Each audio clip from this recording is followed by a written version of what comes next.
Jai Ma.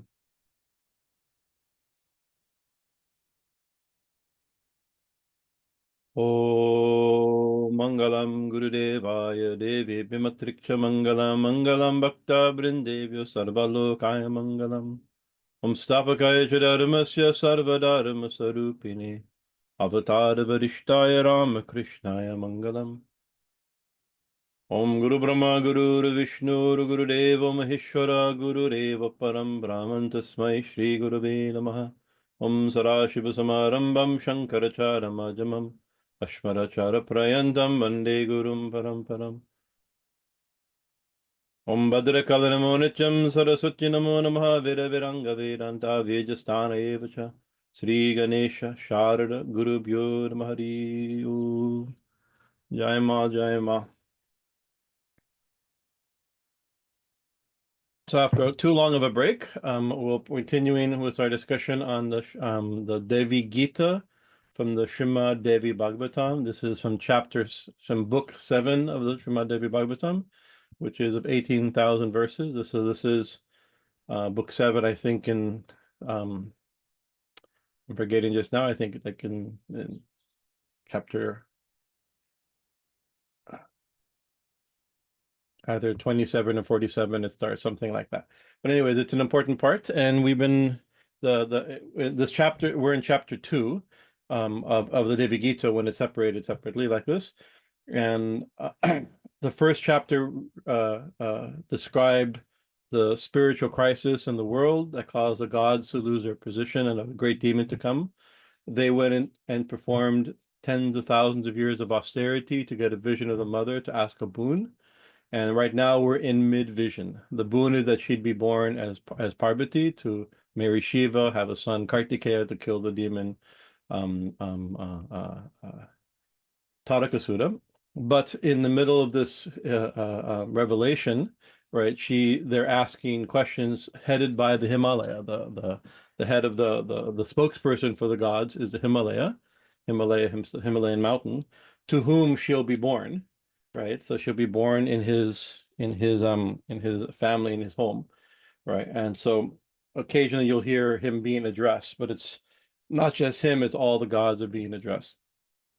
And so in the ensuing conversation, many spiritual questions are asked, and she's answering these questions one by one. Some have already been asked, so that's what she's answering, and she'll also introduce important topics as the Devi Gita goes on. One of the questions being asked is like, reveal to us the truth as that's taught in the Upanishads, right? So the nature of Brahman and like these teachings. So in a certain sense, this is what she's talking about. And if we remember,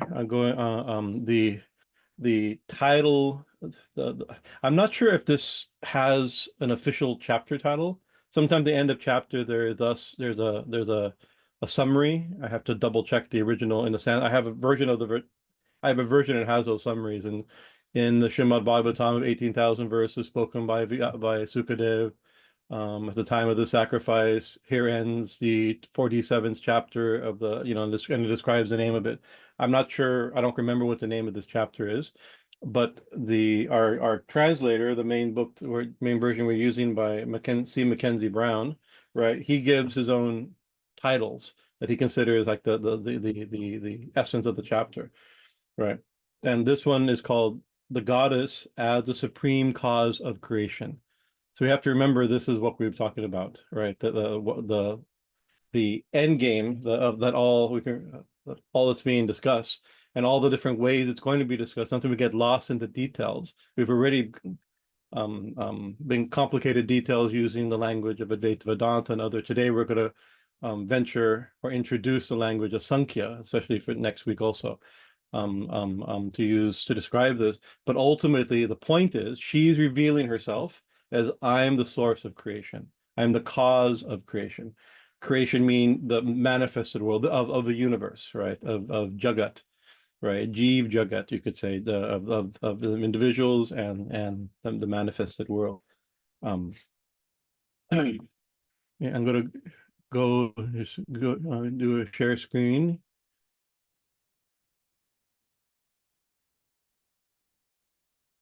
Okay. So if we go, let's see. This is back to the how the chapter started. Um, uh, uh, where the Devi is speaking. And this is her big revelation that she's identifying both herself as the Brahman as taught in the Upanishads, right? But she's also supreme goddess. So I mean, she's the goddess is the Brahman of the Upanishads, right? And the goddess is a substratum of reality, the cause of reality, the thing that causes the universe to manifest, and is the underlying reality of the universe manifest. So here is the opening like revelation. I alone existed in the beginning. There was nothing else at all, O mountain king. Right. Very interesting, actually, this term, if you look in the Sanskrit here, nagādhipa. And it's transit. I have 4 translations, all of them not word for word translations, but each one translate, O mountain king. And as far as I can, nagādhipa is like the height of foremost among serpents.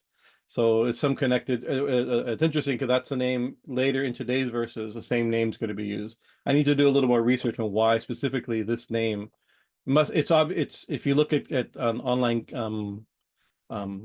dictionaries, right? It says, oh, an epithet for the Himalaya or Sumeru or the king of mountains. So it's a name for the Himalayan mountains. But why the name of the Himalayan mountains is the light of a serpent light or something like that. That I don't know. It'd be interesting to know why this name's been used 3-4 times in this in the Devi Gita.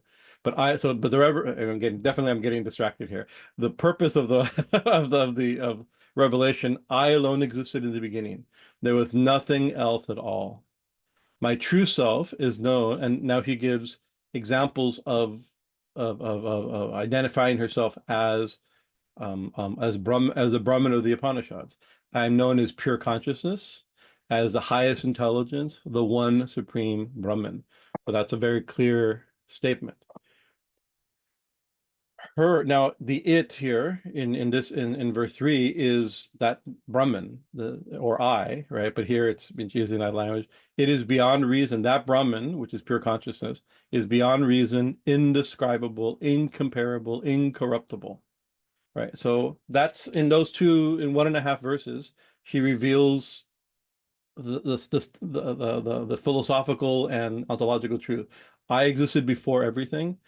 I am pure consciousness. I am the supreme Brahman, right? And its nature, my nature, Brahman's nature, the self's nature, is beyond reason, indescribable, incomparable, incorruptible. So whenever you make a list and along of qualities, and one amongst the list is indescribable, right? So anything you say after that to describe and illustrate the point, you're always going to be hinting at meaning, right? So we've seen so far that she'll make one statement, and then a few verses later she'll make a statement that, well, philosophically that goes against the original statement, right? It's not they're not contradictory.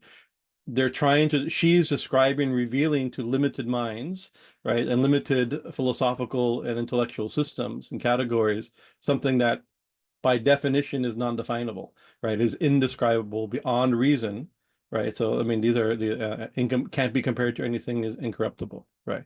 But then here is a big line, and this is what we've been focusing on these last few months.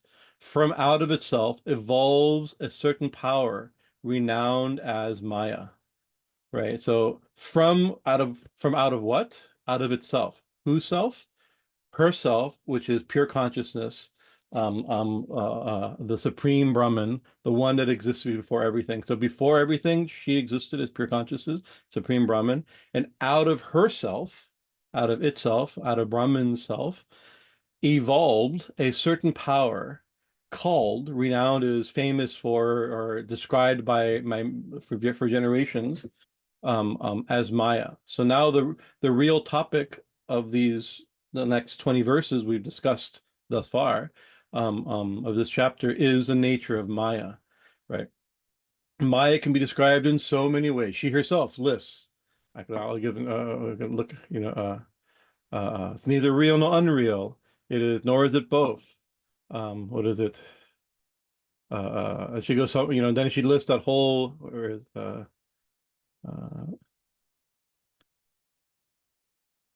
sorry here.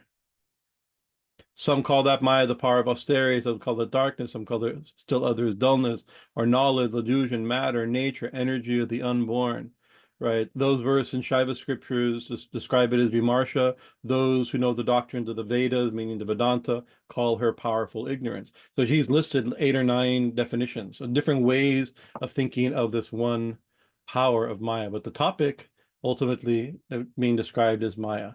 That Maya, which evolves out of herself. And then the initial way she describes it, I'm just jumping around just so you can see, right? Sorry here. As heat in here is in fire, as brilliance in the sun, as cool light in the moon, just so Maya in here is firmly in me. Sri Ramakrishna used very similar, like the burning power in fire, whiteness in milk, wetness in water, the wiggling motion of a snake, right? They inhere, they're inseparable, they're non-different, and so here she uses a more classical tantric language. She's inseparable, right, or non-different from that. The Maya is non-different from Brahman, but whatever Maya is, it evolves out of Brahman, right? And then she makes and then she says that it's by connecting with this Maya. She many verses describing Maya using in the last 3-4 meetings highly Vedantic, Advaita Vedantic language, right, and making a clear distinction between things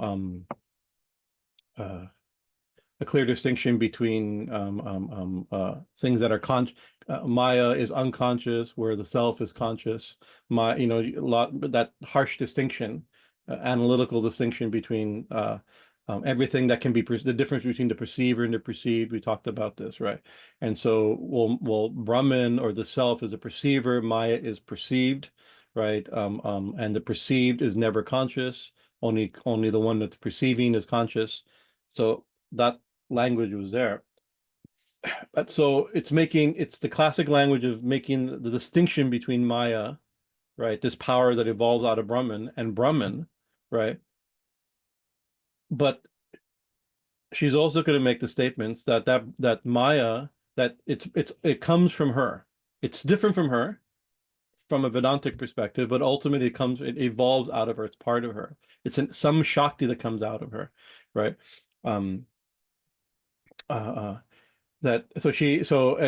move she's going to make in these verses, and I'll give you a hint. I was really thinking it because these are difficult things to contemplate, right?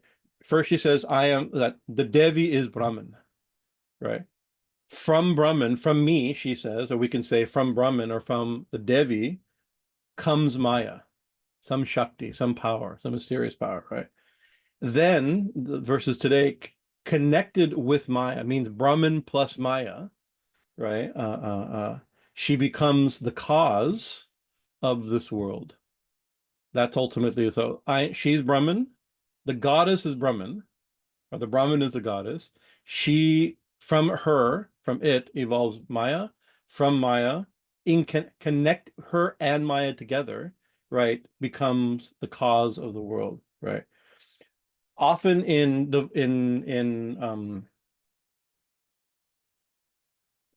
the normative gendered language of Hinduism and Vedanta and like this, we would sometimes think of like Brahman is like Shiva in many forms of Tantra. The Brahman, the name for the Supreme Brahman is Paramashiva, for instance, right? Paramashiva has a Shakti called Maya. That Shakti then is, and Shiva united with his Shakti goes to create this world, right? We can see that, we can imagine that. But the important to remember here is that she is not, and often we consider her, the goddess, to be Maya. So you have Shiva as Brahman united with Maya, his Shakti, right? Maya. But she's claiming the supreme position that Shiva is not Brahman, she's Brahman, and she's not Maya. That comes out of Brahman. Maya comes out of her, right? So just imagine her, this is a completely matriarchal worldview. She's the supreme queen, right? So she is Brahman, not he, right? And a Shakti comes out of her that's identical to her, yet different in every way. One is conscious, one is unconscious, one's the observer, one's observed, like that, right?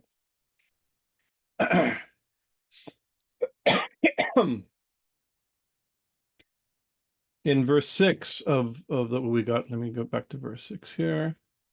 And let's see, I'm not in, sorry here.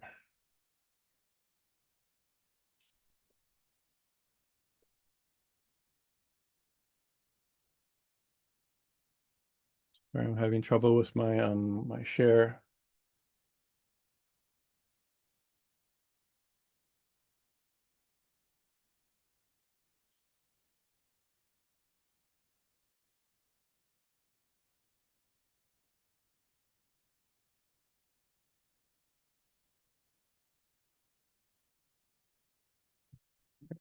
Okay. All right. 1 second. I closed my graphic. Please forgive me. Give me a second here.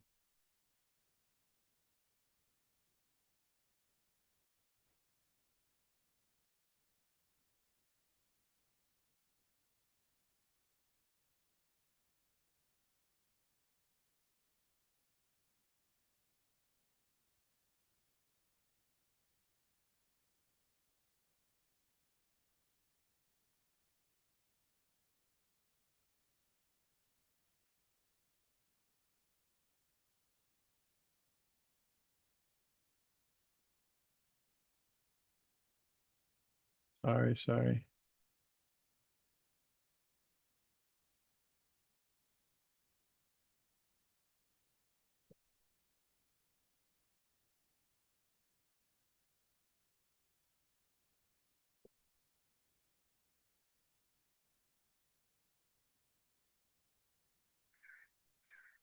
Can you see that?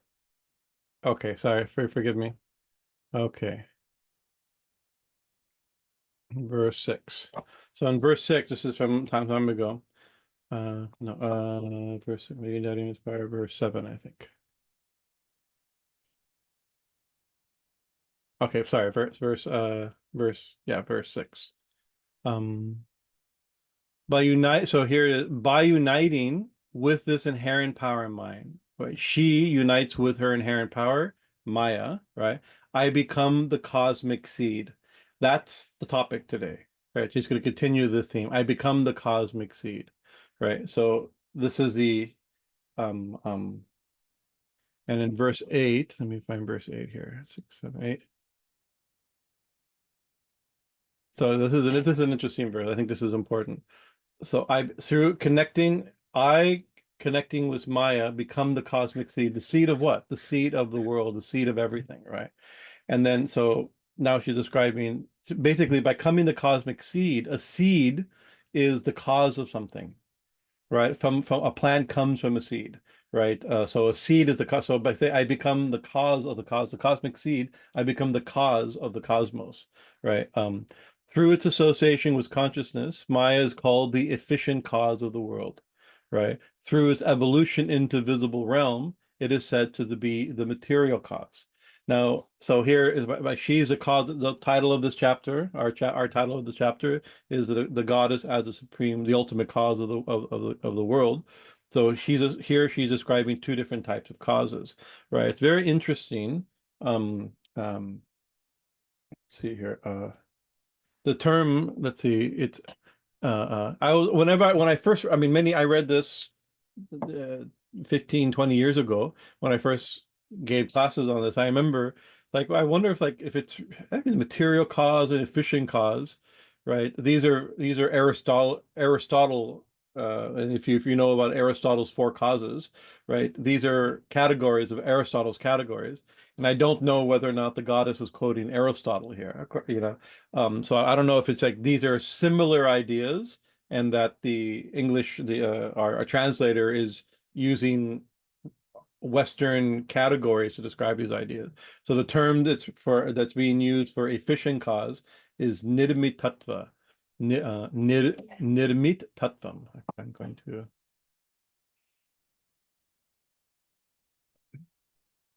put a line in there so you can see it. Nirmit tattvam, right? And it's something like causeness,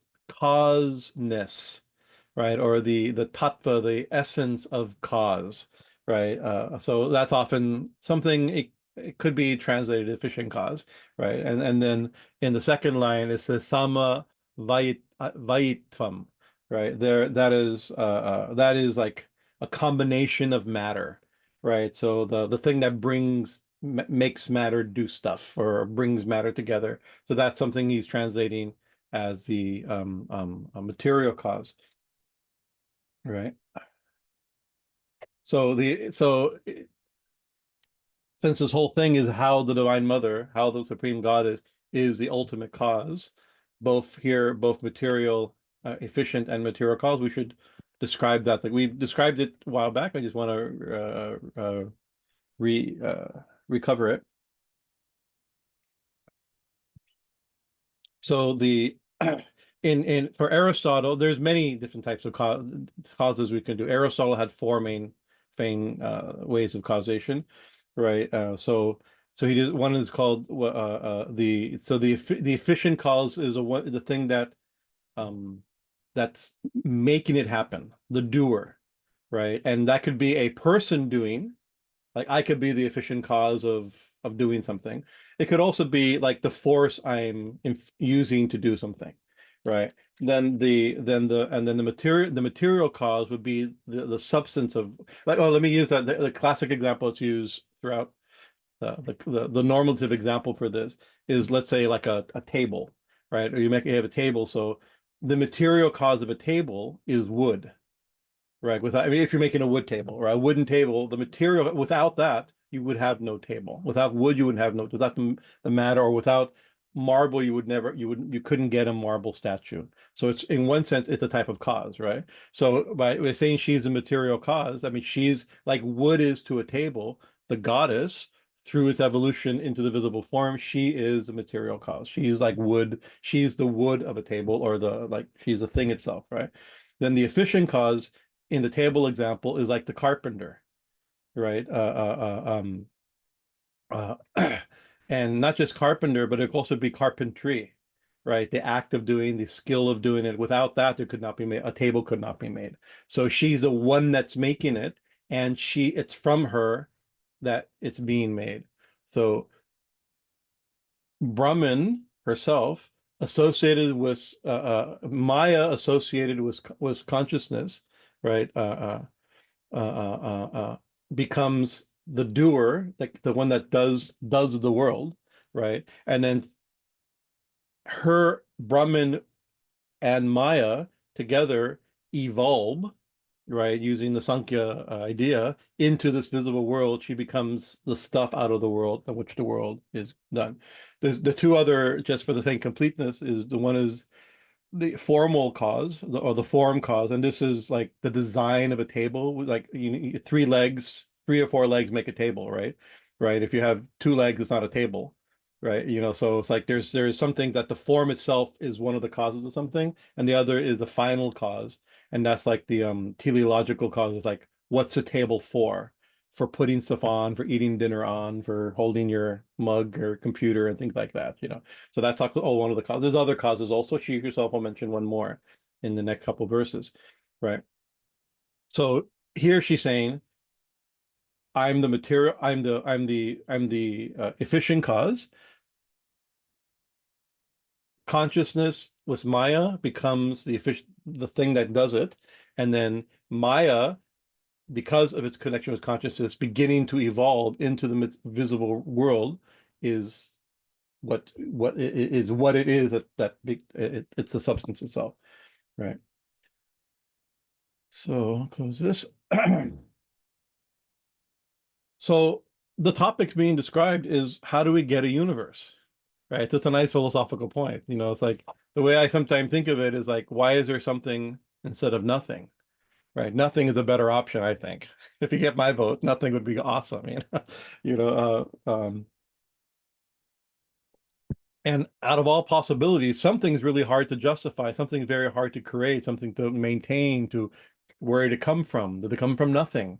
To have something, if it's always there, how is something always there? There's a lot demanding, philosophically requiring explanation, right? We may not need explanation, but just accept it as it is. But so nothing would be easier to describe, right? Or to justify. But we have apparently something. So now we have something. So why do we have something instead of nothing? And then why do we have, we don't just have something, we seem to have many things, right? We seem to have in classical language, Jeev Jagat, right? We seem to have individual souls, individual people, or a chara, moving and non-moving, conscious and non-conscious. These are two things. Jeev Jagat is big categories in theology, and then a little more abstract and by principle is chara, right? So the things that are moving, meaning things that are living and conscious, and things that seem to be inert and unconscious, right?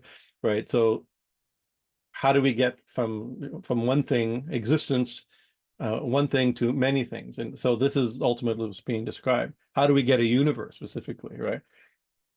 Right. In classical, common in classical Advaita Vedanta, the universe is seen as an apparent descent from pure Brahman, right, or pure self into this gross world or physical matter, right? Because it will requires the very term Advaita in the Vedantic definition requires that there's only one thing. So they say there's only one thing, and they have a philosophical reason to justify that statement, right? That there's only one thing. Like an example, Shankaracharya, in his Brahma Sutra commentary, right? He argues that from the Upanishads, right? The Upanishads reveal there's only one thing. That's his claim, right? But he makes an argument for the one reality independent of the verses from the Upanishads, in introductory verses, right? So he thinks it's self-evident that there's only one thing. So he has philosophical reasons to do it, if you're interested. I think if I'm not mistaken, it's in the introduction, his introduction to the Brahma Sutra commentary, right? So there's only one thing, but how do we get many things? Well, they say, well, there's ways we can think of it, right? It seems to be, and apparently there's a descent from this one, from the one reality of Brahman or the self into this into the world of multiplicity, right? And so there's two ways. There's many ways, but in a classical Advaita Vedanta, there's generally two main ways that this is done, right? And the Devi will use both of them in these verses, right? The next 4 or 5 verses, she's using the Samkhya system of evolution, and then about 6, 7 verses after this section, she'll use, or no, about 20 verses after this section, after this, that she changes to a more Vedantic reflection system, which is like the one supreme reality appears reflected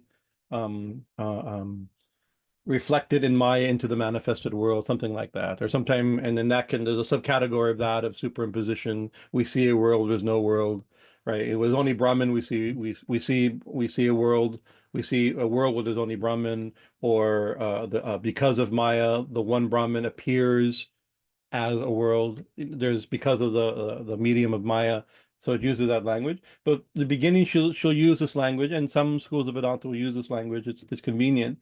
This evolutionary system of Sankhya, right, where there's a sequential unfolding of primary elements, right? And so if we discuss this a lot in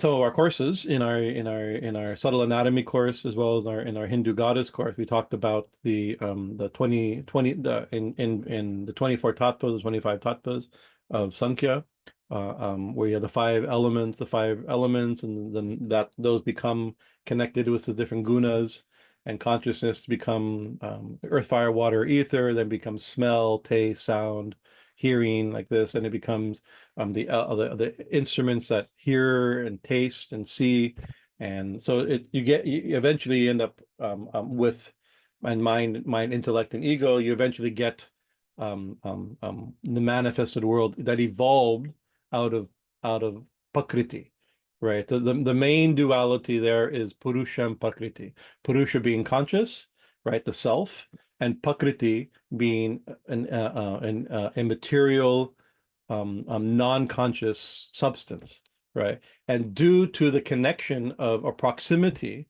of purusha and prakriti to prakriti, right? Prakriti moves, right? You have something that's insentient, added to that something that's energetic and sentient, right? By proximity. So the example I'll give you where I have to catch up to the topic, of like the sun falling on ice.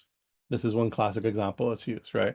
I think it's a helpful example that by the proximity of the heat of the sun falling on the non-moving, non-dynamic ice begins to melt and move and flow, right? And so so in here in the Vedantic system, rather than Purusha Prakriti, it's Brahman and Maya serve the function of Purusha and Prakriti. Brahman is conscious, Maya is not conscious. We heard all that before, right? And it's definitely not conscious. So Maya and by that proximity, somehow or another, it causes Maya, consciousness causes Maya to evolve and to manifest, to move, to agitate, right? In Sankhya, Purusha causes Prakriti to move, to manifest, right? And then there's a mistake. The mistake is then consciousness thinks, oh, look, I'm moving, I'm melting, right? Due to some mistake, it identifies with Prakriti, right? And all the things that happen to Prakriti, it thinks it's happening. The sun thinks it's happening to itself. Consciousness thinks the soul, if you use that more theistic language, thinks it's happening to me, right? And so a big point of the Sankhya system and the yoga system that's built upon the classical yoga system that's based upon the Sankhya system is to disidentify Purusha with Prakriti, with your own consciousness, right? With the evolutes of matter that have evolved because of proximity to consciousness. So that's very hard not to make the two connected, because the two are connected. Prakriti wouldn't evolve without Purusha, right? So you can see that. So you can see it seems like if I do something and something happens, oh, I'm doing it and it's happening. It's immediate connection. So the mistake is understandable. It's actually almost unavoidable in the beginning, right? So similarly, so you're going to use that type of language. So do Maya, Brahman with Maya begins a series of evolutionary steps, right? And so what she's going to say, and this is also there's many Vedantic texts. It's in the Upanishads and many in the commentaries, Sureshacharya's commentaries. Shankaracharya is one of his main disciples in our line.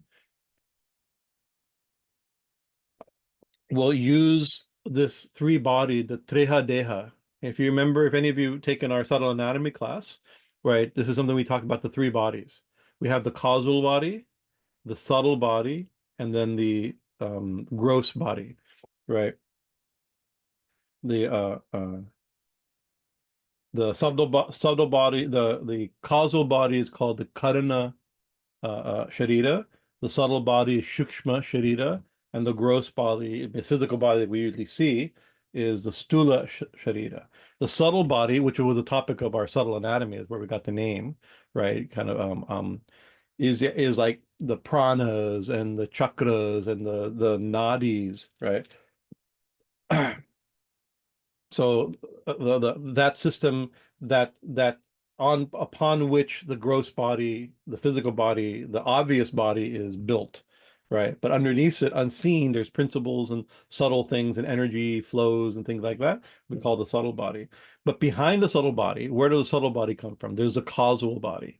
And so when she says united with Brahman united with Maya becomes the seed, the cosmic seed, that she said in verse 6 or 8 or whatever it was, right? That's the seed is the cause, is the cause. She's describing, I become the causal body. So tonight's verses, if we ever get to them, will be the descriptions of her being the causal body. What's the causal body? Her, Brahman, Bhuvaneshwari Devi, the goddess, right? United with, connected with, in conjunction with Maya, right? Becomes the Karana Sarita, the cosmic or the causal body.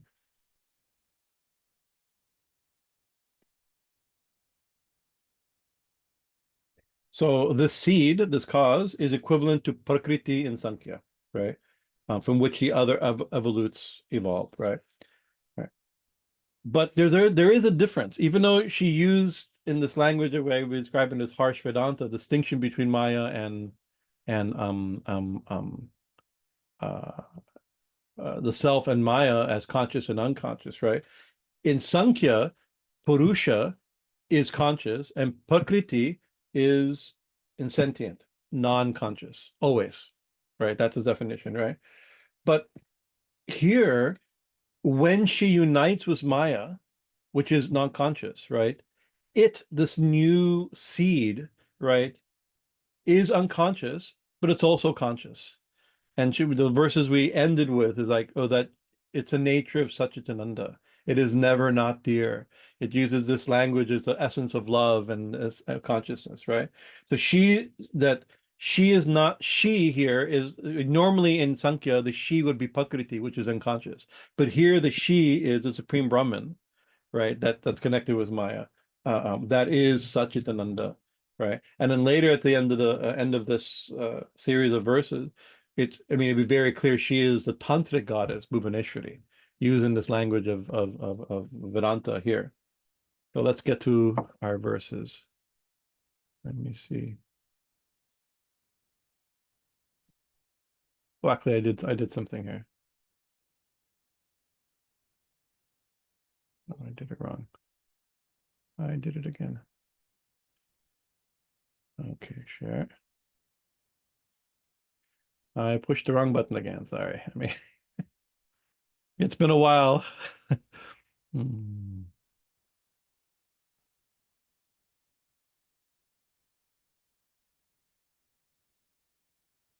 Okay. Share.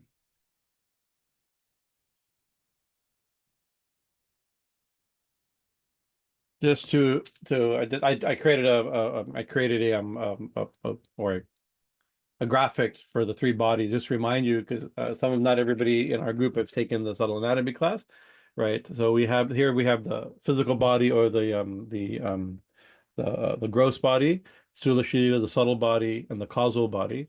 And then it's connected in the Upanishads and in the Vedanta commentaries to the five sheaths, right? You have the physical sheaths of Annamaya Kosha, that's the physical body. Then the Pranamaya Kosha, the sheath of energy or vital energy, the mental sheath, Manomaya Kosha, and Vijnanamaya Kosha, the wisdom or intuition sheath. Those together create or make up the subtle body, right? And the world of the chakras and all that stuff is kind of considered in the kind of tantric way embedded in that. And then the causal body, right, which our topic today is Anandamaya Kosha, which is the bliss body, right? So it's interesting, it's being described as a bliss body. And then I have another graphic that I got from online. And sorry, it's a weird picture, but it's a part of it with three pictures for the three bodies. I'm just using this one for the Karana Sharira, the causal body we're talking about today, that it's the bliss body because it's right, it's connected with Brahman, it's connected with Devi, and therefore its nature, it's permeated with Satchitananda, right? But it is made of avidya, right? Because matter is insentient, right? Right. Seed from which the subtle and causal, the subtle and physical bodies grow, right? It is eternal, but not self-evident to the self. These are interesting things that will come out. And it is also experienced in deep dreamless sleep, right? So even the causal body, which is Brahman, but not just Brahman, because Brahman is not avidya, not ignorance, right? But is Brahman connected with Maya, right? So let's look at our verse today, right? So we're on verse 22. Sapuna kāma-karmādi-yuktayā srīyamāyayā pūrvānubhūta-saṃskārāt kāla-karma-vipākataḥ. Sapuna kāma-karmādi, right?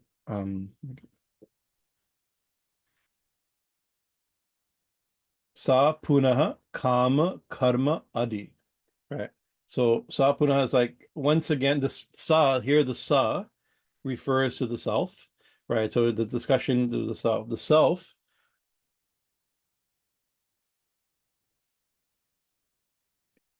self connected to Maya here. So self, however, by its own power of Maya, right? Connected to, where is it? Let me see. Mayaya, srīyamāyayā, connected by its the self connected to Maya, right? Desires, right? However, by its own power of Maya, conjoined with desire, action, and the like, right? So now, so the self, which is free from desire, free from action, right? But it's connected to Maya. Because of Maya, it desires. Because of Maya, it acts, and the like. So it's this is a shorthand for something, right? It's a shorthand for icha, jnana, and kriya, right? So icha, jnana, and kriya. Icha means will, jnana means knowledge, and kriya means action. These are three powers latent in the self, right? So that these are three shaktis or powers latent within the self that manifest, right? So because when Maya, when Brahman, the self, through Maya, the three shaktis, icha, jnana, and kriya, here described as kama, what is it? Kama, which is glossed by Nilakanta, the commentator on the Devi Gita, as referring to icha, right? Kama means desire, but so icha so icha, jnana, and kriya. These three are going to be mentioned in verse 26, right? So it makes sense that he's bringing it up here. That's this verse refers to that, right? So the three creative powers of Maya, icha, jnana, and kriya, right? Through the influence of prior experience, ripening in time, in accord with the law of karma, right? Karma, right? I'm gonna just to complete the idea. I'll we'll look at the next verse. We'll come back to it. And by confounding the primal elements, being desirous to create, begins to bring forth, begins to create, right? So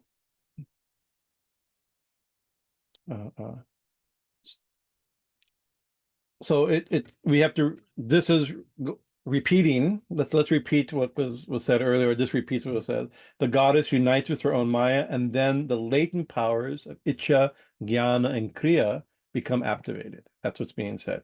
The goddess unites with Maya, and these latent powers, icha, will, jnana, knowledge, and kriya, action, become activated.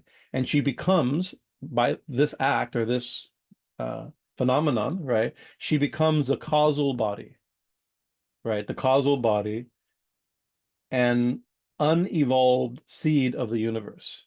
Now, this term unevolved will be described in the next verse, right? But so she becomes, I mean, so this is before evolution, right? She becomes a seed. A seed exists before it begins to sprout and germinate and do stuff, right? Before it interacts, right? So uniting with Maya, Devi as Brahman, uniting with Maya, then the latent powers of icha, jnana, and kriya manifest or begin to act, and that becomes, before creation, before manifesting, before evolution, that is the causal body or the seed, the unmanifested, unevolved causal seed, the seed of the universe. That's ultimately what's being described here, right? But then you have this interesting thing. So what agitates it, right? So this is mentioned 2-3 times in the Devi, at least one time in Devi Gita, a couple times in the Devi Bhagavatam itself, right? It's a recurring theme of certain, both in Vedanta and in some tantric text, right? What causes like this world to come and us to evolve or us to have these experiences, right? Is it through the influence of prior experiences? Here it says, purva pūrvānubhūta, pūrvānubhūta, I'll split it up so I can pronounce it. Pūrvānubhūta means previous experience, right? Saṃskārāt, right? Through samskaras. These are the impressions and tendencies that previous experiences have given us, right? And then kāla-karma-vipākataḥ, right? The fruition, vipākataḥ, of karma through in time, right? So this is interesting. Before manifestation, what causes Devi/Brahman united with Maya and Icha, Jnana, and Kriya to begin to agitate, create the seed of the universe that produce a universe, right?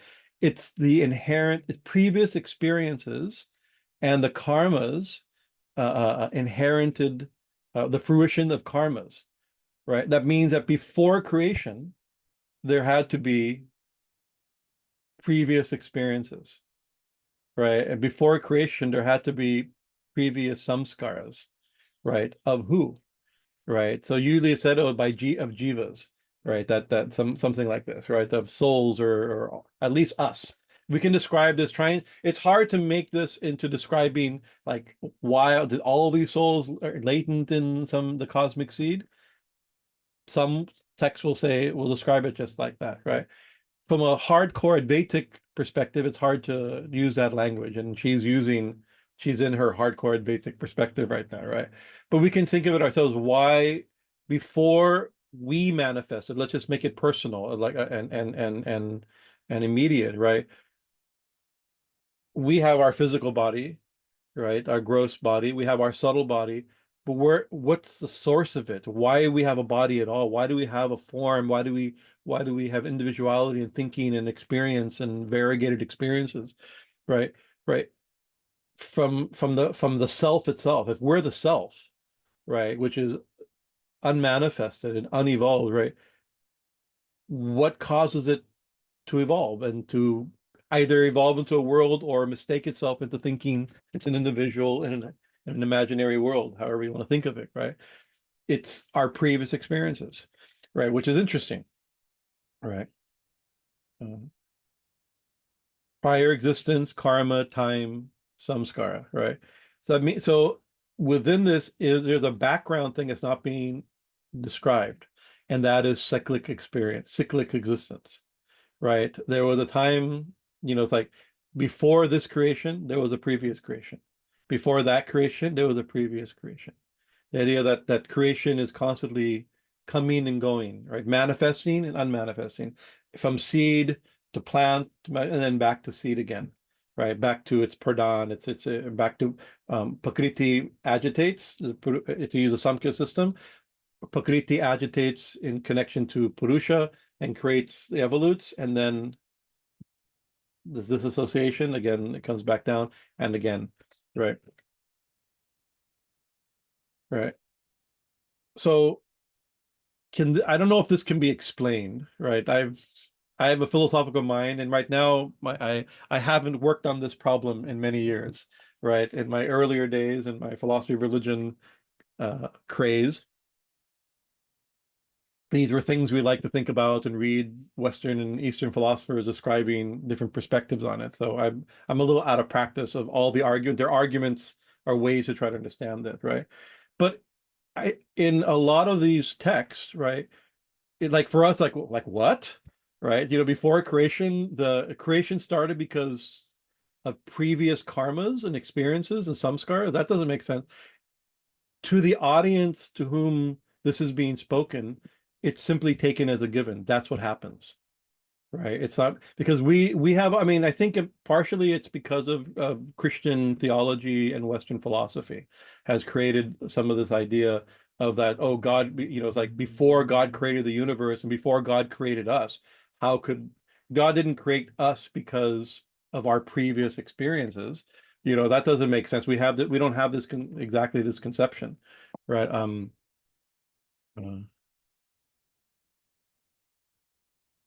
um, uh, uh, we have, what's the term?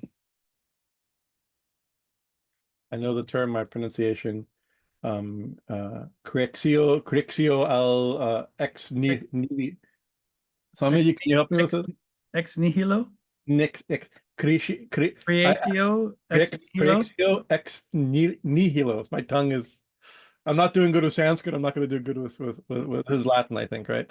Right. So it means creation out of nothing, right? And so this is a doctrine, and not all schools of early Christianity didn't necessarily hold this, but I would eventually develop the idea that God created that um, that matter, right, is not eternal, right? Before God, when we say God created the world, there was a moment when He created the world, right? Or maybe the world, there's a beginning moment of the world, or God's creating things in time in the world, or also not so that matter is not eternal, right?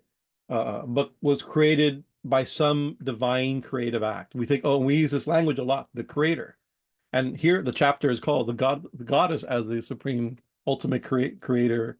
Well, it doesn't say. Interesting. The title given in the book is not the creator of the universe, is the cause of the universe, right? So it's different because it's the by cause he means the efficient cause, he's and the material cause, right? Not and it doesn't claim that from nothing God wished it to be and it became something, right? So in Western forms of theism, this is the answer that God created everything out of nothing to how the universe. Our question is, why is there a universe instead of nothing, right? Or how is there a universe instead of nothing? Well, because God made it out of nothing. There was nothing except God, and then God made the universe out of nothing, right? Right. There's the contrast to that, right? Correctio ex materia, right? Out of matter. He creates, or creation comes out of existing matter. There's something already there, out of which, like to use this example of the material cause and the efficient cause, right? Of a wood builder, the wood builder who wants to make the carpenter who wants to make a table doesn't first have to create wood.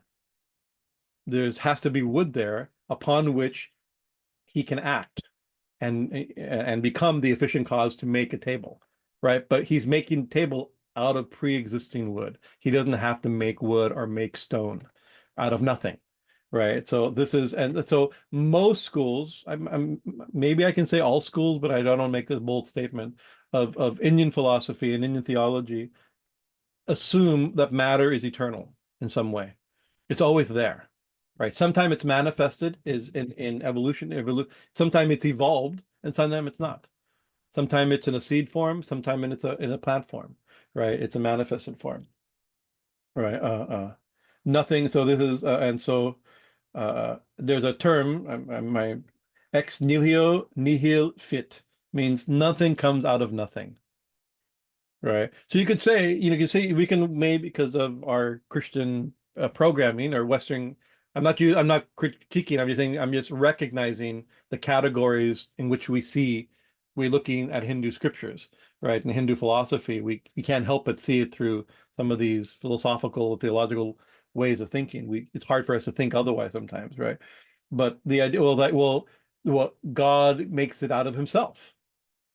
Right, that's something you could say. So that's something you could say. We could say that. And a certain sense, that's kind of what Ma's saying, right? She's making it herself. From her comes Maya. From Maya, united with Maya, she creates, right? So in that sense, but then she's the material cause. She doesn't have to make matter out of nothing. She makes it out of herself. right? It's out of her own nature, right? Right.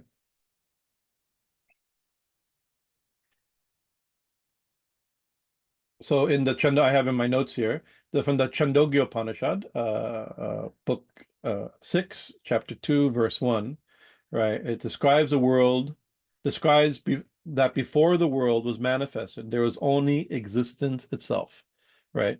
Right. Itself one and unparalleled. Sat eva ekam eva advitiyam, right? Right. Swami Lokeshwarananda, we could say, oh, there was nothing, right? Except Brahman. But then where do we get this world? Out of Brahman, right? He makes it out of and so out of Brahman's eternal.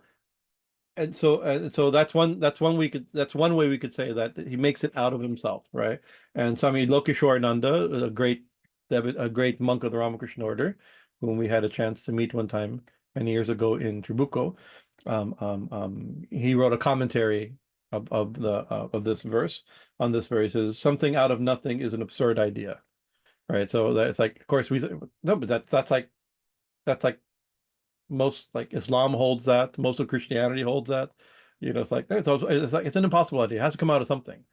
And so it comes out, Brahman exists, and out of the world comes Brahman, right? So if matter exists in this world, it comes out of matter. Matter is also eternal and pre-existing, right? And then what about us, right? In Christianity, we also have ideas that that we're eternal in the sense that after we survive, our reality survives death.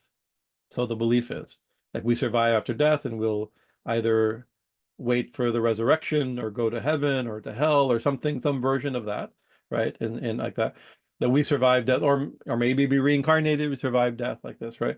But the reincarnation, interesting, Hinduism for the most part most schools of Hinduism believe in reincarnation, right? And reincarnation is not just assume that there is a post-death existence. It assumes there's a pre-death existence, right? That we existed before our birth, right? And so when were we created? We were not, matter was not created. It existed eternally. So what to speak of the soul, consciousness, right? That's also eternal. We're also eternal. It means we're never, and so there's the in Bhagavad Gita chapter 2 verse 12, Krishna tells Arjuna, never was there a time. Actually, Krishna makes some statements about previously. Previously, I taught this teaching to the sun god, and he taught it to protect the king, and it came down this way, and it's been law. And I think it's the section, and then Arjuna says, Ishwaketu and the sun god were thousands of years ago. How did you teach it to that, right? And then Krishna makes this great statement, never was there a time that I did not exist, right? So that's okay. Krishna is God. God never did it. But he says, nor you, O Arjuna, right? Nor all these kings on the battlefield, nor in the future shall any of us cease to be. That's real eternality, right? There was never a time, not that we will never cease to be, that many religions hold, right? But there was never a time we did not exist, right? So we have always existed, and matter had always existed, right? From us and matter, she generates a world impelled by what? By our past experiences and unfructified karmas. Our karmas, our desires and karmas, when there's a world ready, they can begin to manifest. And there needs to be a world. Why is there's another question. Why is there a world instead of no world? One reason for not the how, this is the why, is that karmas need to fructify. From past samskaras and karmas need to fructify, and therefore at the Mahapralaya, and everything is just an undivided reality, right? Unmanifested reality. But matter and souls within matter and consciousness within matter, those karmas need to fructify, and therefore that's what agitates. That's the cause that causes. Actually, this is not bad because she'll use this term, cause. The cause of the what's the term? I use it in the car today. The cause of causes, cause of causes. Sorry, she's the cause of causes, right? To make everything, right? So this is problematic. Sometimes we think, well, well, we usually think, maybe you usually think, right? And some schools of Hinduism do teach this, right? Historically, there's evidence. I'm not critiquing this, I'm just describing. I think everything is created by developing ideas and things like this, right? And an exchange of ideas, right? But it could also been seems to be influenced by Christianity very early on. By, remember, Christianity has been in India almost 2,000 years, right? And these texts and things like that came considerably later, right? So was the St. Thomas Christians and things like that within 300-400 years. I mean, the claim is it was within 50 years of Jesus's death. St. Thomas was in India, so there's some form of Christianity very early on, and through the trade route and things like that. So there was an exchange of ideas already. But there's the idea that, well, like, where did the soul, like, how did we like, when was the first time? Right. When was the first time that the soul was created? Or when was the first time, or where did we come from? Well, let me say, we came from the spiritual world, and we've fallen. Sometimes use this, like, we've fallen into the material world, right? We originally in the spiritual world, right? And due to some sin or something, some illusion or something like that, as we can use that, it's a way of understanding how an infinite being, ever pure conscious, maybe not, maybe an infinite one reality beyond without a second, or at least, in the Gita says the individual soul is glorious like 10,000 suns. How did that end up as me, right? An illusion, and lost, and was our back hurting and whatever it is, and stomach problems, and person problems with other people, and problems with myself, like, well, how did that happen, right? Right. So there must be something we felt like the traditional answer. There's ways we can think of that, or something like that, and we use that language of return back home, right? Go back to the spiritual world, go back to our fine. I mean, I have a book called Return to the Source, right? Like they return to the original, right? But it's like, did we leave? But we never left the source, right? This is a background idea. So in Vaishnava theology, they have this term, tattvasya, which means like in between, right? We have the material world and we have the spiritual reality, whatever the spirituality is, and we have the antaranga, the inner or spiritual world, right? A spirituality, Brahman, or we can personalize and imagine it as heaven, the heaven world where we all were with God, or the spirituality that is the ground of being, of our own being. And there's Bhajranga, the external world, of variegated like that. So in between, somewhere in between, right, between spirituality and this world, it says it can't say generated. The souls, individuals don't come from that, but it's, you can see it is the spiritual reality in contact, outwardly facing variegatedness. That's what we call a jiva. That's what we call a soul. That's what we call an individual. So there's a term for that. There's a term that the tashta sakti, right? So what existed? What has always existed? So if matter has always existed, right? Stuff, or not just stuff, individual stuff, right? But the cosmic stuff, or in prakriti or pradhan, they use this term in Sankhya, right? There's like that exists, that matter has always existed, and consciousness has always existed. We read these verses a few weeks ago, a month ago now, right? It's that consciousness is eternal, unchanging, right? It's its intrinsic nature is always is eternal, and so consciousness has always existed also. So in the fourth fourth book of Srimad Bhagavatam, there's a conversation where is being spoken. He says this is just a verse. I looked it up. I saw a reference in the footnotes of his commentary, right? And I went to the original text, right? Right. It says, in accord with their prior karma, whose prior karma? everyone's prior karma, or at least our prior karma. You could say my prior karma. We can make it very personal. Let's not get too abstract. It's hard to know. It's hard to prove another soul exists. Our consciousness exists. That we know, right? So in accord with our prior karma, Maya, right? So Maya, who is the essence of the Supreme Brahman, or is connected to the Supreme Brahman, right? Sends forth beings unceasingly, right? So beings come, everything is come, not just a world coming, even the idea of beings comes from this so I was thinking late last night, I was working on these verses late after Swami went to sleep, but I'm remembering there's we've read it even in these classes before, but I'll reread it, section on where Sri Ramakrishna is speaking. Sri Ramakrishna is on the boat ride with Keshav Sen, and he's talking about the different forms of Kali. The question Kali, the topic has come up, Kali, in different forms, Smashan Kali and Raksha Kali and things like that, right? So this is just an excerpt from that, mid conversation, right?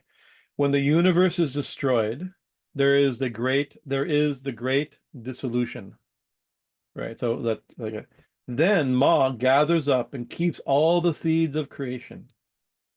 Just like a housewife who has her pot full of odds and ends, where she keeps maybe 5 different kinds of things, right? And it says Keshav and everyone laughs, the idea. So when the universe is destroyed, right, then there is a great dissolution, right? The name and form, everything unmanifested should end, right?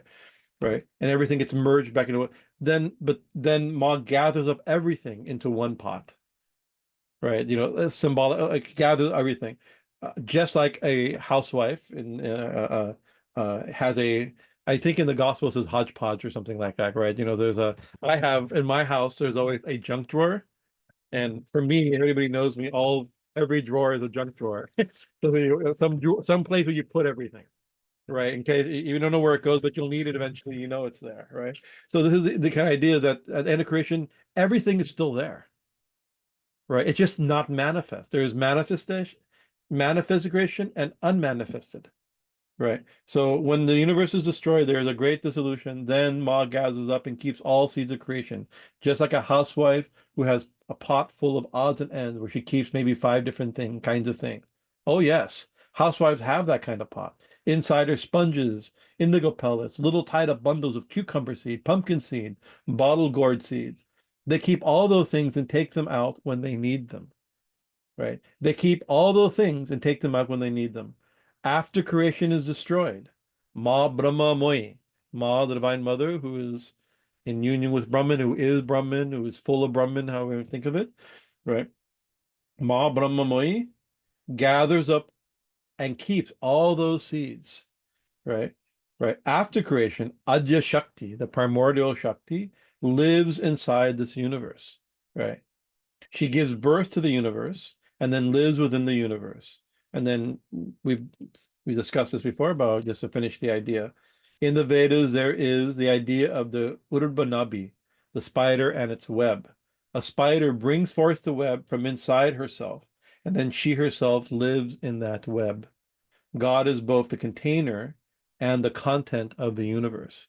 This is of course, this is I think, a foundational idea of Sri Ramakrishna and of his fully tantric ontology, right? She is the container and the content. She creates. So also, what I'm going to say this, she's the material cause, right? So how is she the material cause? Brahman, out of herself, a Shakti comes called Maya. Brahman is full pure consciousness. Maya is not conscious, but together she as Brahman plus Maya is also conscious, right? There's that's the let's get to the, okay, I have a few more minutes here. Let me go back to this, right? Share. Right. The self, however, by its own power of Maya, conjoined with desire, actions, and the like, through the influence of prior experience, ripening in time, in accord with the law of karma. ... And by confounding the primal elements, being desirous to create, begins to bring forth. Avivekāc-ca tattvasya, avivekāc-ca tattvasya, sisṛkṣāvān prajāyate, abuddhi-pūrvaḥ sargo'yaṃ, kathitaste nagādhipa. So how does she do it? In the so through the influence of prior experiences ripening in time in accord with the law of karma, and by confounding the primal elements. Here, confounding, it says interesting. So that's a verse here. So confounding is an interest. I just to keep the translation consistent using Mackenzie Brown's translation. Confounding, here the term is avivek, right? Due to non-discrimination, right? Or Swamiji, I think you're in the commentary using discernment, I think, right? For vivek. Yes. Vivek. So avivek, the lack of discernment or lack of discrimination. We use this discernment because discrimination has other social flavors that prejudice the word. I remember when I may have been 10, 12 years old or something, and my aunt had a book of yoga, right? Of yoga poses and something like that. She was into yoga when she was a young woman herself. And I remember it had some verses from the scriptures talking about by discrimination, the self, one realizes all happiness by discrimination. And I remember I was like going, but my mommy, we learned everything from our mom, right? My mommy told me discrimination's bad. So sometimes there's a problem with the language. So discernment may be a good word, right? So it's due to a lack of discernment or a lack of discrimination between the of the elements. So Swami Satyananda, another translator, I have 3 translations of this text, 4 translation.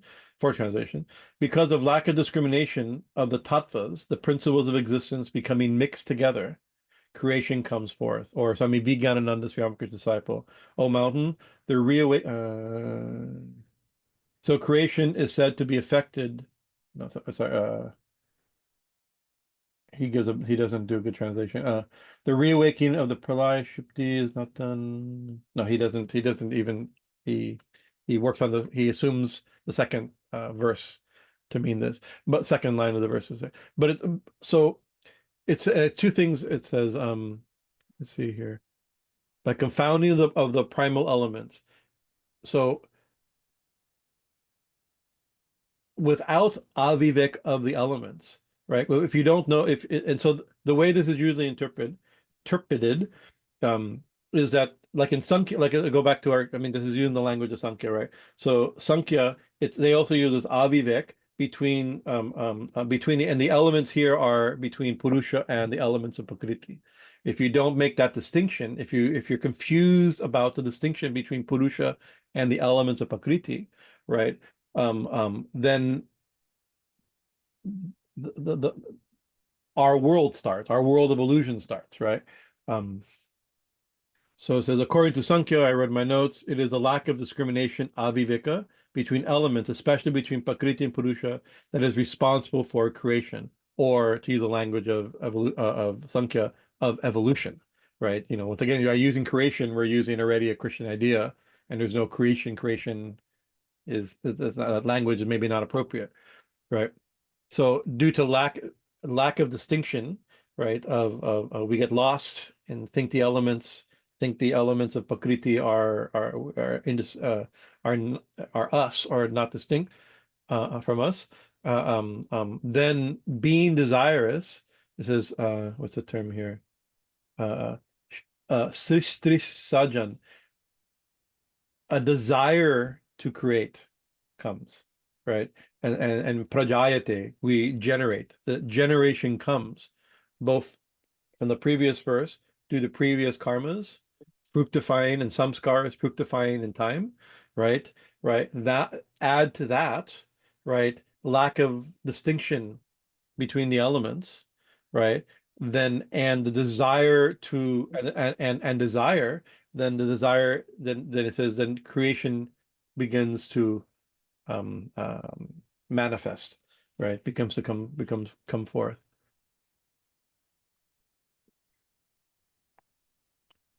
Let's see. Yeah, tell me. Somebody say something? Or maybe it was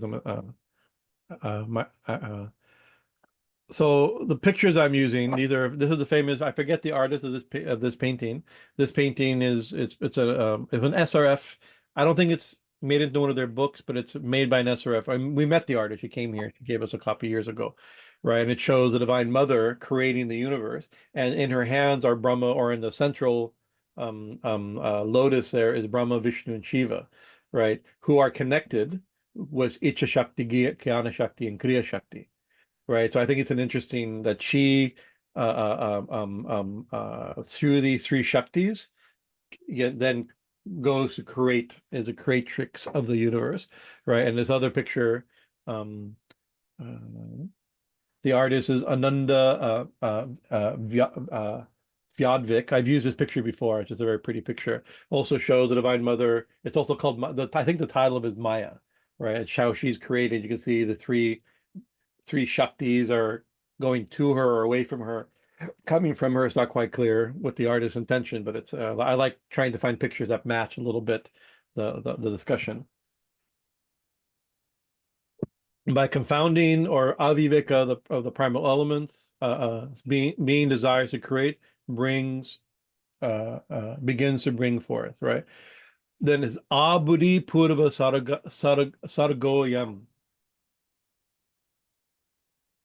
Abuddhi, just like it started aviveka, right? The first thing that happens is due to lack of discrimination. The result is abuddhi, lack of intelligence, right? If we're lost and we start with if the whole thing starts due to a misunderstanding, right? The result is not an intelligent conception, right? Abuddhi, sargo'yaṃ. So he translated the resulting creation, right? It says sargo. So this sargo'yaṃ means this creation, right? Pūrva, the result, this ancient creation that comes, right, is devoid of intelligence. So its nature is ajnana, right? It's if it's aviveka and abuddhi, we'd use this like ajnana, we're in ignorance. And earlier Ma said about Maya is that because the knowledge destroys it, its nature is ignorance, when she's describing one of her early definitions of Maya in the early parts of this chapter, right? Right. So the resulting creation, right, devoid of buddhi, of intelligence, will be further described to you. Kathitaste, right? Oh, nagādhipa, deep is the same here, that name for mountain king, king of mountains. It has some sort to do with the snake. I think I don't know why that name is there, right? So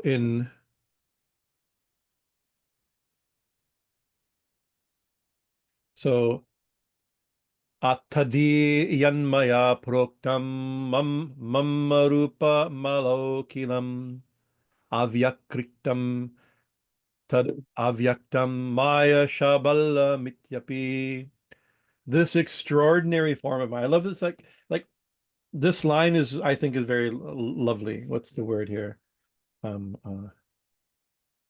Rupa maulikiyam, ikikam. That term is extraordinary for this form. Where does it may come from? This world may come from Maya, and Advaita would say, oh, it's an illusion, or in theism, sometimes they say, oh, it's a fallen nature, or it's not the supreme reality, it's material nature, like that.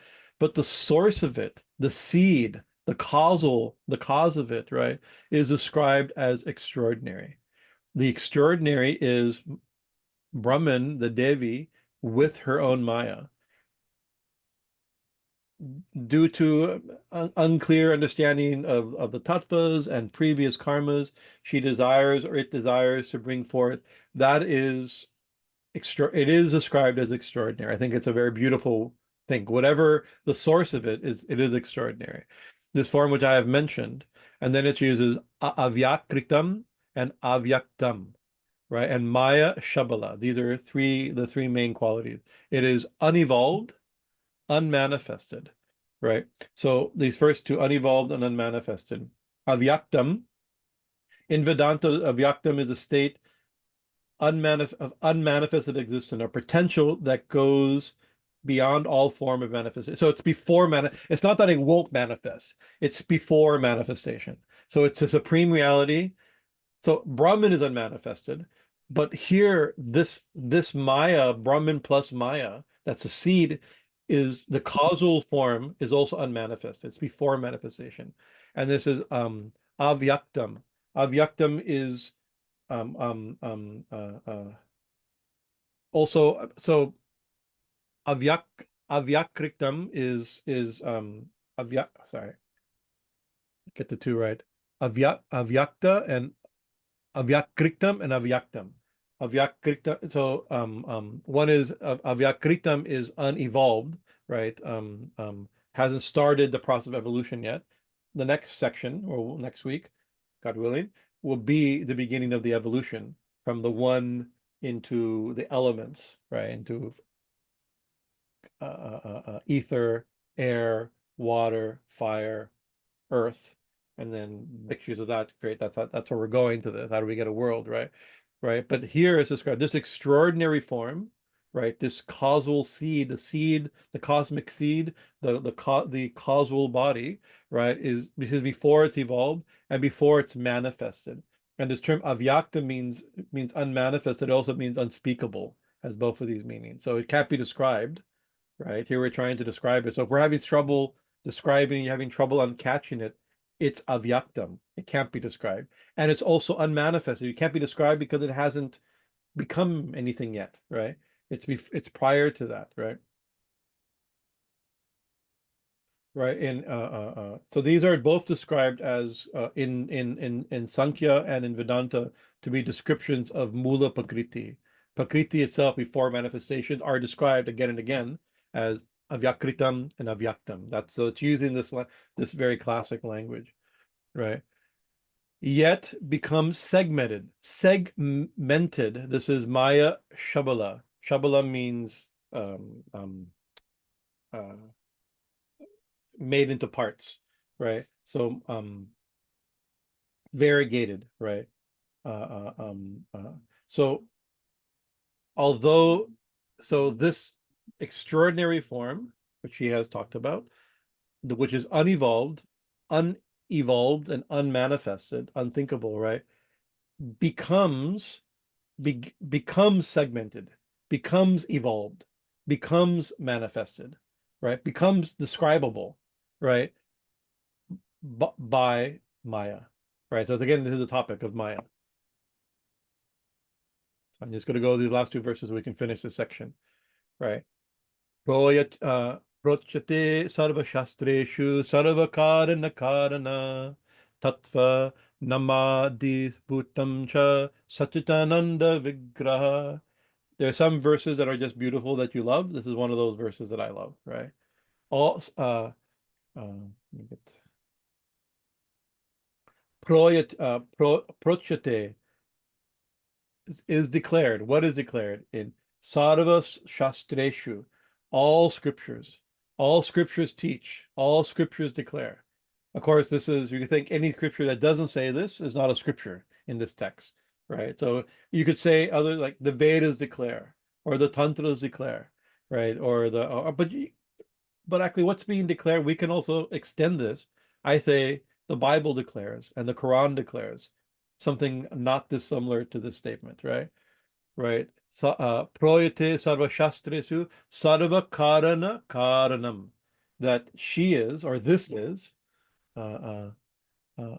it, meaning Brahman with Maya, the seed, the cause and seed of creation, the bija of creation, right, is the cause of all causes. This extraordinary form, right, is the cause of all causes. All the causal chain starts with this, right? Right. So what are these scriptures saying? That God, we could say God is the cause of causes, right?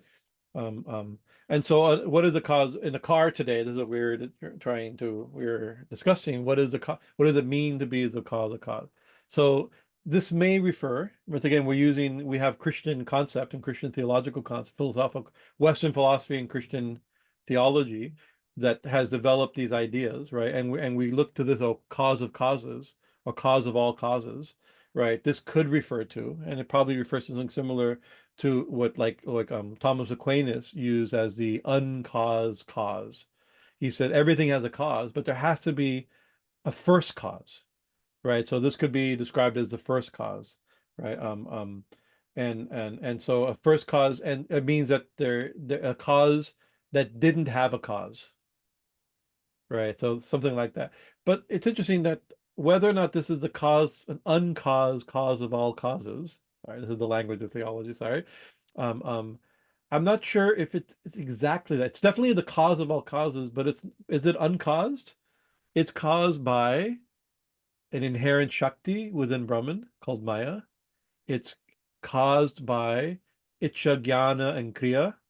It's caused by the latent samskaras and karmas that are hidden within unmanifested souls or something like that. These verses, so they're but whatever this is the cause. All causes come from this. She's the foundation of all this, right?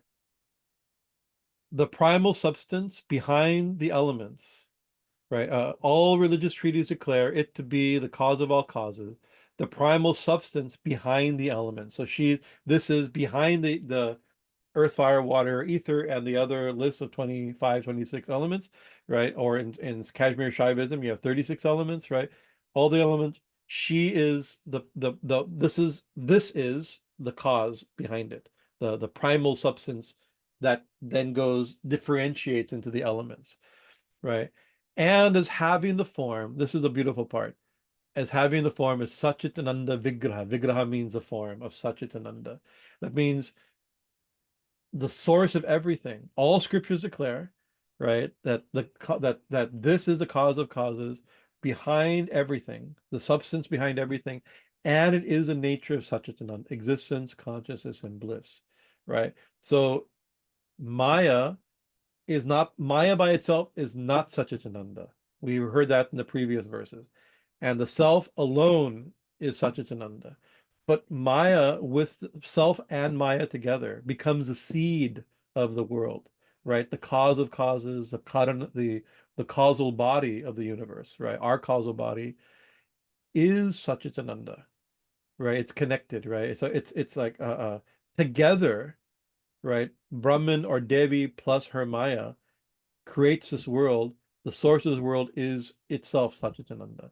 So it's a very interesting, beautiful message, right, or idea, right? And then we'll end it with this final verse here. I'll go back to this real quick because let me see if I have. No, I won't. I have 3 pages of St. Thomas Aquinas, St. Thomas's Aquinas's argument for the of the uncaused cause argument of religion. We'll talk about that in our philosophy of religion class in the future. I love this topic. Sarva karma ganibhutam ichcha kriya srajam hrinkara mantravachayam tadadi tattvam taduchyate. Right. This is Brahman plus Maya, the seed of the universe, right? The it is the condensation of all karma. That's an interesting statement, right? It is the seat of jnana, kriya, ichcha, jnana, and kriya. It is the seed of will, knowledge, and action. These powers are like that. It is expressed. This is where it gets very. This is a good place to end. It is expressed in the mantra Hrim, Harileka mantra. It is the primal principle. It is the adi tattvam taduchyate. So it is said, right? It is the condensation of all karma. It means from which all karmas come, right? So you put everything together. That's a seed that was going to come and become everything and manifested everything, right? It is a seat of will, knowledge, and action. That's what started these verses. That these are Brahman, which is Devi, connected with generates Maya, unites with Maya, generates Ichcha, Jnana, and Kriya Shakti. Those three together, inspired by the previous samskaras and everything, go to create this universe, right? That reality is expressed by the mantra Hrim. This verse, there's identical verses to this, right, in Suresh Acharya's commentary to the Upanishads, right? Classical, but it says Om. It's expressed by the mantra Om, right? Because this is Brahman, and from Om, Om is the primal principle. From Om generates everything, but this is a Shakta text, right? And this is a text where Bhuvaneshwari is Brahman, and so the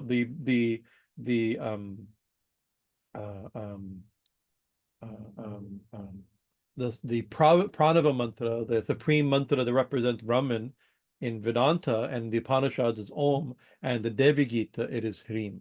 It is her mantra. It's called the Devi Pranava, right? And I have some notes in it, but they're just cut and pasted from previous talks where the gods were praying to the Devi in these beautiful verses from the Upanishads. And one of the verses described her as the mantra Hrim, right? So that's if you go back, I can maybe post in the discussion or something a link to that talk where we spoke a lot of time on the mantra Hrim. We had the same visual of this mantra Hrim, right? So it comes from her, and that mantra is her, the Devi.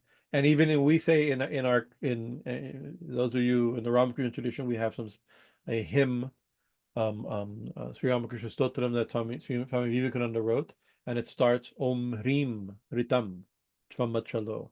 It's describing Sri Ramakrishna as Om, Brahman of the Upanishads, Hrim, the Shakti, the goddess of the Tantras, Ritam, she's truth itself, the flow and rhythm of the universe itself. Thou Tvamachalo, you are the one indicated by the mantra Om, Hrim, and Ritam.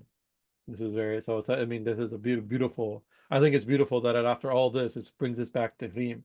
So, and then it's what she's going to say, hopefully we'll get to it next week, is from this reality, right, which is unified of all karmas, which has within it Ichcha, Jnana, and Kriya Shakti, which is non-different from Satchitananda, which is known by and vocalized by the mantra Hrim, the universal mantra from which the universe comes from. We say, oh, it's the mantra of the universe, which the universe.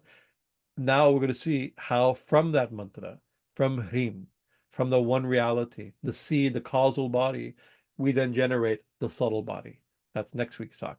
The subtle body will be of the elements. And then from that comes the gross body of the actual manifested variegated world. Om Tat Sat. So thank you for your kind of attention. We went late, but we hadn't talked about this in many times, and I wanted to get this section complete because as you know, I've been a little bit stuck on these sections for years, right? And I realized the only way I can describe them is if I describe the theme of this cluster of verses and the theme of this cluster of verses. Although I get lost, I myself, it's complicated, and I get lost. And then if I can't understand it, then there's no way I can describe it. So I had to finish the idea, otherwise I get lost. I mean, I'm still lost, and hopefully you're not too lost. Are there any questions or comments? Okay. Om. Hari Om, Hari Om, Hari Om.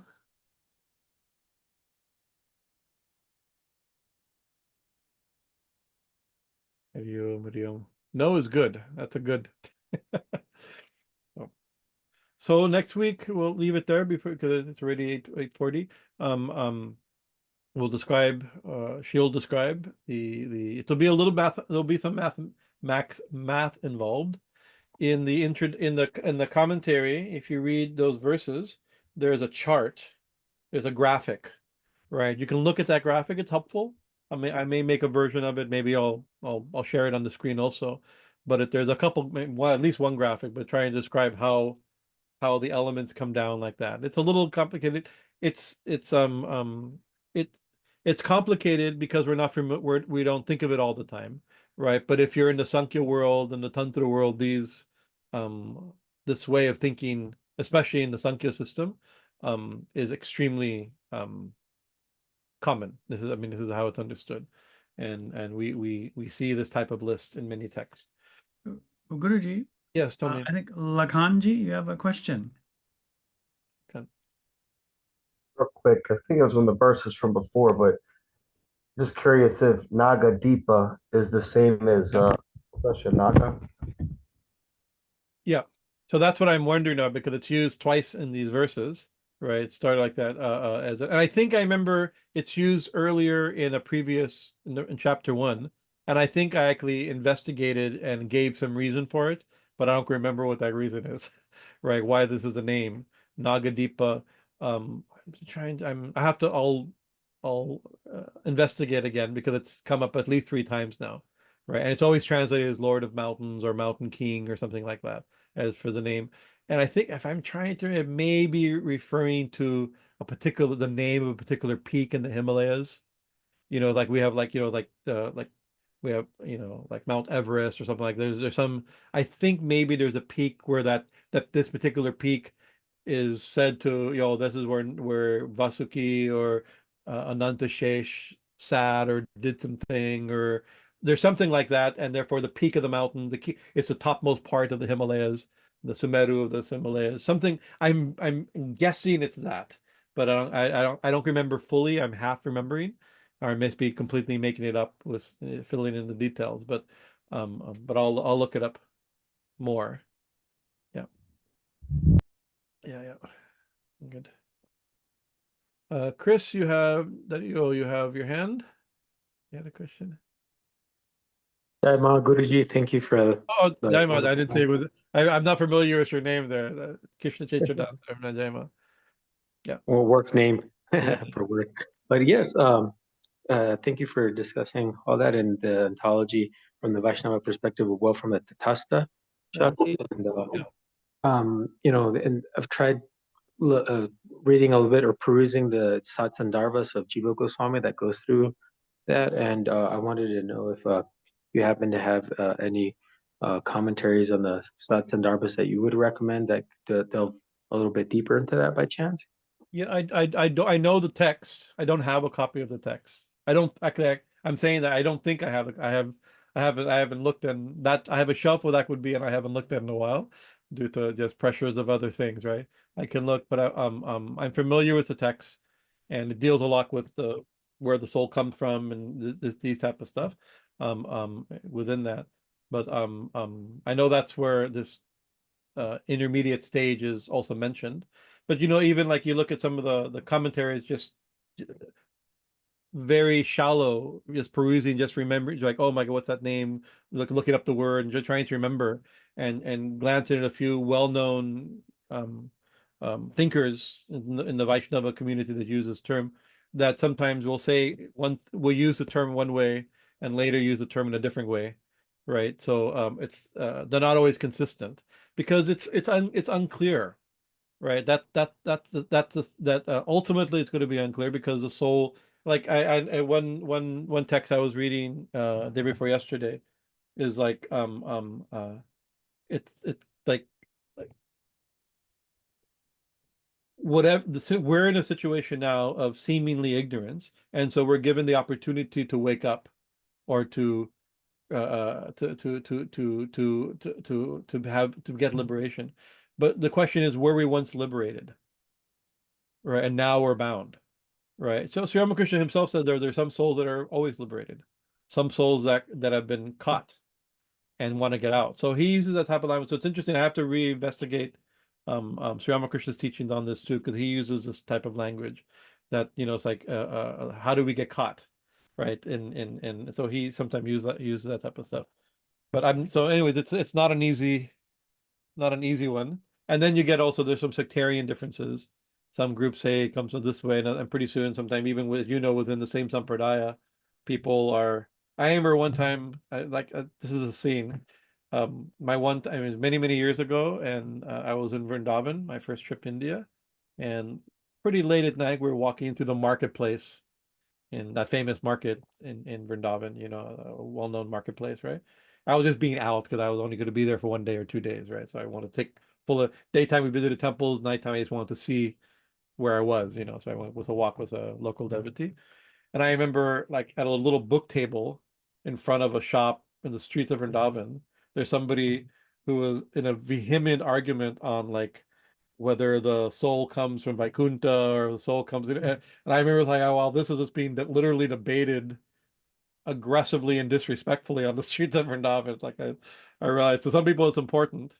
Whatever the cause, wherever we come from, the situation is now that is there a way forward, right? And so my Guruji used to say, I quoted this last week. I came on just briefly. I was quite sick, but I mentioned that that we don't know the cause of what brought us here, but the Vedas teach us a way forward, a way to free. We don't know how we were bound or if we're bound, but either a way to become free or to realize we're free, right? That is, so Maya, it says, it was one Vedantic text that says ignorance in Maya is not eternal because it has no beginning, but it has an end. Brahman has no beginning, no end. Maya has no beginning, but it has an end. So that maybe that's a way to think of it. But I'll look if you find something. I'm not like I said. I'm not so familiar with the argument in the book and the quotes. Yeah. Tattvasya, right? It's called, right? Yeah, the Sat Sandarbhas, there's the Tattva Sandarbha, Bhakti Sandarbha, Paramatma Sandarbha, Yeah. and the Paramatma Sandarbha talks a lot about the tattvasya Shakti, and then there's other commentary like by Bhaktivinoda Thakur and Jiva Dharma goes into it. Right. Yeah. I think ultimately we can argue this point, and maybe it's important. It's traditional, so we can repeat what the scripture says and what the Acharya say, right? But ultimately, I don't think it matters. I think what matters is like not how we got in prison. If it's a prison, how do we get out? Or if we're suffering, how to end suffering? If we feel separation from God, how do we find union with God? Right? It's like there's always some way. How do we? Christianity has the fall in the garden. You can have a way to describe how we get how we got here, what the cause of the problem. A mythological way usually is described like that. So maybe it's important, obviously important, that people have written books and books and books on it, right? And the saints have written books on it, and it's in the scriptures and repeated, and it's impetus for so many people, right? But my general view is like that I can't take things too seriously. I have to figure we get lost sometimes in that, and looking for, except for a way of general information to inform us the types of sadhanas and ambitions that we have, the way we conceptualize our goal may make sense of returning or purifying or something like that, Yeah. Thank you so much. That's perfect. Yeah, you answered a question that was kind of trickling in there, and without even asking, you answered it. Thank you. Good. That's good. I can't answer questions people ask. I can answer people that don't ask. Yeah, well. All right, I think we should call it a night. It's getting late. So thank you for your kind attention. We had a beautiful puja last weekend, and we're still flying high. We're a little bit run down from it, so we're taking these days slowly to recover, right? But there's still every time we think about it, we get very emotional on how beautiful and loving the weekend was, or the day was. So please keep us in your prayers that Kali Mandir has another 30. This is 32 years. We'll have another many years serving the Divine Mother and serving the devotees. And also, as you probably know, we're making some good progress in purchasing the property across the street. Right, and this will be a big part for the seminary also, because of the round building on the hill, that the primary use will probably be as the building, the library and office, library and meeting hall for the seminary as like a campus building also. So it could be very wonderful.